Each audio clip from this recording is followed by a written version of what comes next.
पहला है नाम जप। बैठा लो, भक्ति का पहला लक्षण है अव्यावृत भजनात्, अखंड भजन, निरंतर भजन। भजन नहीं है तो भक्ति की पहली सीढ़ी ही नहीं तुम्हारे, तो फिर महल पर कैसे पहुंच जाओगे? पहला लक्षण राधा राधा राधा राधा, खूब नाम जप। दूसरा लक्षण, उस भक्त की जिह्वा से कभी भी किसी की निंदा नहीं निकल सकती। इनको अपने जीवन में स्वाध्याय के रूप में रखकर आचरण में उतारना चाहिए। कभी भूल कर किसी की निंदा मत करो, नहीं आपका भजन करने का भाव नष्ट हो जाएगा और भजन नष्ट हो जाएगा। तीसरा, चाहे जितनी अच्छी वस्तु आ जाए, चाहे जितना बड़ा मित्र आ जाए या कोई भी सांसारिक पद प्रतिष्ठा, कभी हर्षित मत होना। हर्षित हो गए तो भगवान का भजन छूट जाएगा। हर्ष मत करना। यह हर्ष द्वंद्व के अंदर आता है, हर्ष और शोक। बढ़िया कोई गाड़ी आई, कोई सामग्री आई, कोई हर्षित हो गए तो अगला लिखा है फिर आपको शोकित होना पड़े। हर्ष और शोक दोनों भजन को छीन लेते हैं, भजन नहीं होने देते। भगवान की माया के द्वारा प्रेरित होकर के जब आप नाम जप करेंगे, किसी की निंदा नहीं करेंगे, तो आपके सामने ऐसे पदार्थ, वस्तु, व्यक्ति, ऐसे पद आएंगे कि आपको हर्षित कर दे। हर्षित मत होना। प्रसन्न होना, आनंदित होना, यह प्रभु से होता है। माया के द्वारा हर्ष होता है। भगवान कहते हैं मेरे भक्त के अंदर हर्ष नहीं होता। हर्ष, शोक, भय नहीं मन माही। तीसरा ये, भगवान की माया के द्वारा कुछ भी आपके पास भेजा जाए, आप हर्षित नहीं होइएगा। ये ध्यान रखिएगा, ये माया रचित वस्तु से हमें आनंदित नहीं होना। यदि नहीं हुए तो तुम शोकित नहीं होगे जब कोई नष्ट होगा, और जब हर्ष शोक नहीं होगा तो नाम चलेगा। जैसे एकांतिक में कई बार प्रश्न करते हैं कि हमारा पुत्र मर गया, भगवान पर श्रद्धा नहीं रही, हमारा तो भजन ही चौपट हो गया, अब हमारी श्रद्धा नहीं रही। वो हमारा सब काम चौपट हो गया, जब से भजन शुरू किया सब बाधाएं खड़ी हो गई, हमारी श्रद्धा नहीं रही। क्यों? पाप नष्ट हो रहे। भजन शुरू किया, माया ने विघ्न रूप प्रारब्ध को सामने खड़ा कर दिया। अगर चुपचाप सह गए, शोक आ गया है, नाम चल रहा है, चिंता मत करो, शोक आनंद में बदल जाएगा। हर्ष आया है, हर्षित मत हो, नाम जप करो, यही निरंतर आनंद में बदल जाएगा। हर्षित हुए तो शोकित होना पड़ेगा, शोकित हुए तो सब निराशा छा जाएगी, ना प्रभु में आशा रह जाएगी, ना भजन में। चौथा, यदि कभी तुम्हारे सामने ऐसी परिस्थिति है किसी की क्यों बड़े दुख में है, और तुम उसका दुख दूर करने में शरीर से, धन से, वस्तु से सक्षम हो, तो तुम्हें कभी उसकी उपेक्षा नहीं करनी चाहिए। यह बात जरूर ध्यान रखें, इससे बहुत लाभ होता है। प्राप्त सेवा का त्याग करने से भजन में हानि हो जाती है। प्राप्त सेवा। पांचवा, भारी दुख उपस्थित होने पर भी किसी से सहयोग ना मांगे।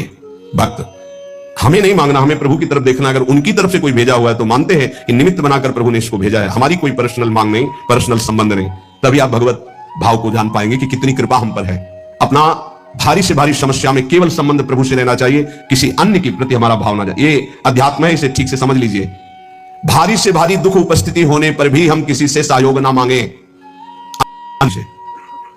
हम उसको जितना निवृत्त कर सकते हैं, जो व्यवस्था दी प्रभु ने, नहीं तो हम प्रभु की तरफ देखते हैं। सच्ची मानना, बड़ी से बड़ी व्यवस्था एक क्षण में प्रभु कर देते हैं। निमित्त किसी को बना दे, तब आपको लगेगा ये श्री जी के द्वारा किया हुआ विधान है, मेरे द्वारा नहीं।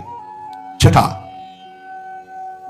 तुम्हारे पास जो भी वस्तु है, जो भी पद है, जो भी संपत्ति है, वो केवल श्री भगवान के द्वारा दी हुई है, वो श्री भगवान की है, ऐसा भक्त प्रतिपल मानता है।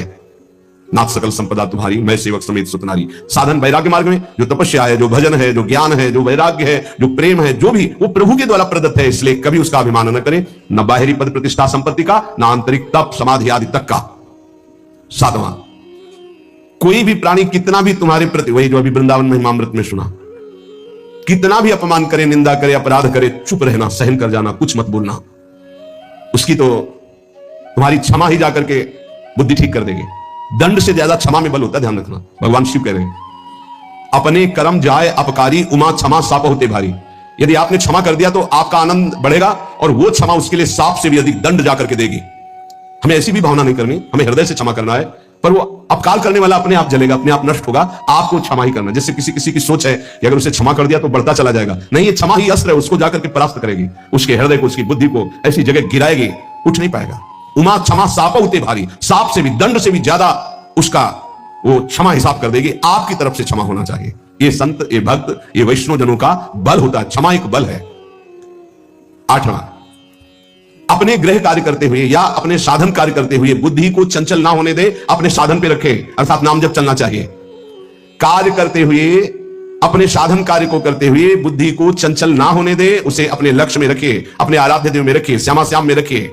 नवा, मृदु भाषण कीजिए, कभी कठोर भाषण, उद्दंडता पूर्वक ऐसे शब्द ना निकल जाए कि किसी के हृदय में चोट पहुंच जाए, किसी का हृदय दुखी हो जाए, ऐसा नहीं बोलते।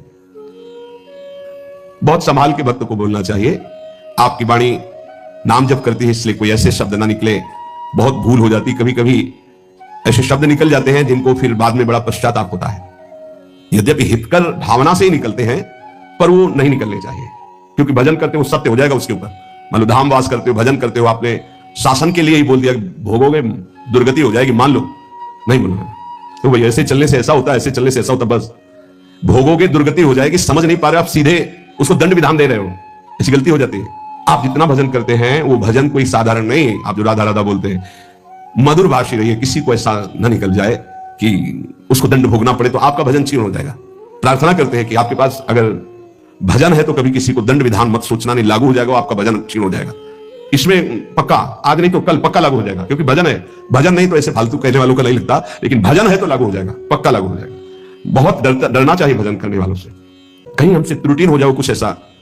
संतों के वचन मंगल के लिए होते, भगवत प्राप्ति के लिए होते, ब्रह्म प्राप्ति के लिए होते।